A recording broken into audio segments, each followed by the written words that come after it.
I want to talk about some nuances of integrating your ego, integrating your shadow. So, part of your ego has come into your awareness. It's presenting as this voice that is hypercritical, hyperjudgmental of the world around you. And you're well aware that that is an ego. That is an ego expression of me, a fragmented sense of self. And wow, I do not like the way that it is. I don't like its tone. I don't like the way it is. And you've heard that you need to love, you need to integrate, you need to accept your ego. But how would you do that if you don't fundamentally like the energy that's coming from? Okay, let me give you the nuance. You don't have to like, love the expression of your ego. There is no point in that ultimately, as you're just working with something that expressed from a particular source. If you just send love at the egoic aspects of yourself, or you just see it as empty, you see it as an illusion, it's great, temporary solution.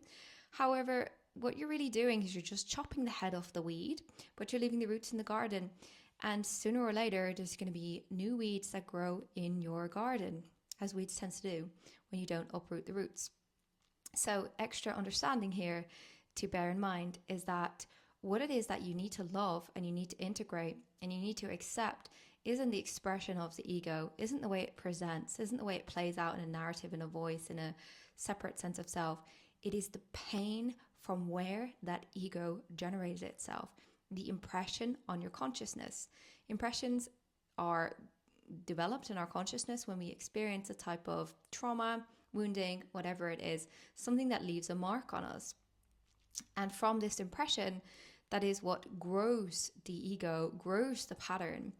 But ultimately, the ego itself isn't the pattern, isn't the impression, and it is the impression that needs to be resolved in order for your system, your state to come into greater wholeness with itself again. So really, it's a very clever invention to help you recognize where there are places that you are not in complete wholeness with yourself. So find what is underneath the ego. Find the pain that it's sourced from. And don't be so caught up in its appearance. Its appearance doesn't matter. What matters is that it is calling for attention from you, as it needs to be accepted, it needs to be loved, it needs to be integrated. There is pain that needs to be felt through an emotion. Feel through that.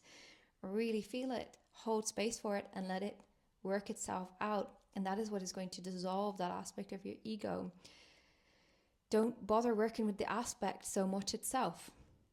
Release the roots. Resolve the pain. Heal the vulnerability that it grew from in order to try to protect you. That's the work.